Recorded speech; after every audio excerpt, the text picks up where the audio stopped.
সম্মানিত ভাই নুরুল হক নূর, ভিপি নূর ভাই কোথাও আছেন নাকি? আপনি 2 মিনিট এদিকে আসেন। আর যে সকল ভাইয়েরা দূরে আছেন, মাইকের আওয়াজ সেখানে যায়, স্বাস্থ্যবিধি মেনে দাঁড়াই, যাতে করে আমাদের বিরুদ্ধে এই অপবাদ না দেয় যে আমরা স্বাস্থ্যবিধি ভঙ্গ করছি। যাহা কিছু ভাঙার সরকার ভাঙুক, দেশ ভাঙুক, সরকার ভাঙুক, মানুষকে মারুক, সরকার মারুক, স্বাস্থ্য ব্যবস্থা নষ্ট করুক, সরকার নষ্ট করুক, আমরা এর অংশীদার না। আজকে আসছেন, দাঁড়ান 1 মিনিট। নুরু বাইরে ডাকছে 2টা কারণে, অনেক ছোট তো ওই জন্য আমার বড় ভাইও নেই।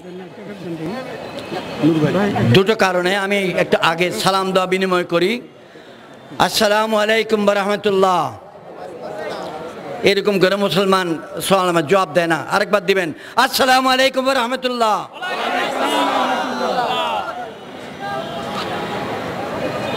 সম্মানিত সভাপতি ডাক্তার জাফরুল্লাহ ভাই, মঞ্চ উপবিষ্ট আমার সাথী, ভাইয়ের মতো বন্ধুপ্রতিম রাজনৈতিক নেতৃবর্গ, এবং আপনাদের মাঝে এবং মঞ্চে উপবিষ্ট মুক্তিযোদ্ধা ভাইয়েরা। মুক্তিযোদ্ধারা এখন বিপন্ন প্রজাতি।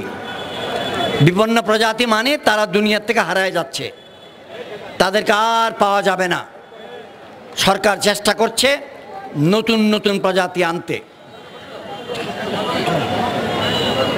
আমি জাফরুল্লাহ ভাইয়েরকে ধন্যবাদ জানাচ্ছি, কারণ 82 বছর বয়সে ডাক্তার জাফরুল্লাহ ভাই এখনো নিরলস চেষ্টা করছে আমাদের সবাইকে একত্রিত করে রাজপথে আনতে। আমরা কি জাফরুল্লাহ ভাইয়ের জন্য একবার বলবো না আলহামদুলিল্লাহ? আল্লাহ তুমি তাকে নেক হায়াত দান করো। তার সঙ্গে যুক্ত হয়েছেন সকল চেষ্টা নিয়ে আমাদের সম্মানিত ভাই জনাব মাহমুদুর রহমান মান্না, সম্মানিত ভাই জনাব জুনায়েদ সাকি, সম্মানিত ভাই জনাব সাইফুল হক এবং অন্যান্যরা। আমি ছোট মানুষ, আমাদের ক্ষুদ্র দল, সারা বাংলাদেশে আমাদের শাখা প্রশাখা ডালপালা নাই এরকম গাছের মতো। যতটুকু আছি আমরা এখানে আসছি প্রতিনিধি। পিছনে দাঁড়িয়ে আছেন আমার ভাইয়েরা, যেটার জন্য নুরুল হক নূরকে ডেকেছিলাম। আমি রণাঙ্গনের মুক্তিযোদ্ধা। আমরা যুদ্ধ করেছিলাম কোন বছর বলেন দেখি ভাইয়েরা, কোন বছর? আজকে থেকে নিয়ে 50টি বছর আগে।